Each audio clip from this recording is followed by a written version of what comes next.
What's up, Fox? Fox here, and Overwatch 2 was not a game I expected to play.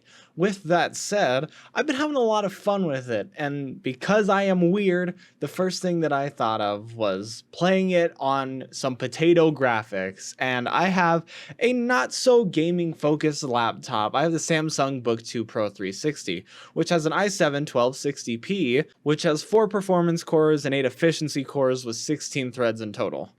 It has a max turbo frequency of 4.7 gigahertz, but if you look at the footage later on, you'll notice that it definitely does not hit that, but that's because the graphics will be throttling it. So even though the 1260p isn't the most impressive CPU, Iris Xe graphics are in plenty of i5 systems from both 11th and 12th gen, so the CPU is not going to be holding back the GPU whatsoever. The GPU will certainly be the bottleneck. So Intel Iris Xe graphics have been around since 2020-ish, and they aren't anything to get incredibly excited over, but they're also a lot better than integrated graphics of the days of yore. With 80 execution units and 96 shaders, and a core clock of up to 1300 megahertz, it isn't incredible, but at the same time, the fact that it competes with like an MX 350 is somewhat impressive. And my laptop also had 16 gigs of RAM and a 1 terabyte SSD. So without any further ado, let's see how Iris Xe graphics work with Overwatch 2.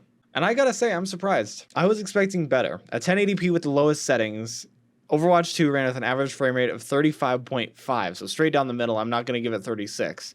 A 1% low of 19 and a 0.1% low of 3.5 means that there was stutter, yes, on a 16-thread CPU, which is kind of interesting. On top of that, I really expected more. In my opinion, 1080p at the lowest settings, I thought expected to get at least 50 to 60 FPS, so I was very surprised to see that Overwatch 2 running this poorly on Iris Xe graphics. But with that said, it was still technically playable, but it just was not a good experience for somebody like me who prefers 60 FPS. So in order to get 60 FPS, I went and played Overwatch 2 with a 50 to 100% resolution scale at the lowest settings, and we saw an average frame rate of 54 with a 1% low of 16 and a 0.1% low of 3.5. But the game did definitely look a lot muddier. With that said, Overwatch always kind of looks good no matter what you play it on. And on a screen like mine, which is 15 inches, you're not going to have that much of an issue playing games at a 50% res scale, which is kind of where it sat most of the time because it was targeting 60 FPS. But again, we still exhibited some stutter, which I guess is maybe just Overwatch because sometimes I get stutter on my main PC as well. So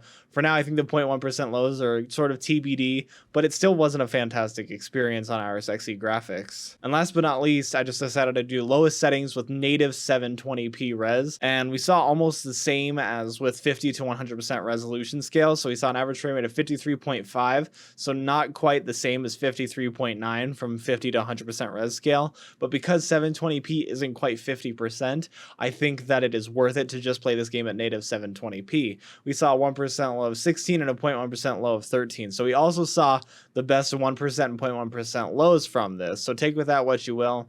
I don't expect that to really be any sort of indicator as to 720p being the best way to play because the 0.1% lows are kind of just all over the place as it is, but that is personally how I would play. So if you have Iris Xe graphics, that's how you do it. Thank you so much for watching this video. If you liked it, like, subscribe, do what you usually do, and as always, buy yourself something nice.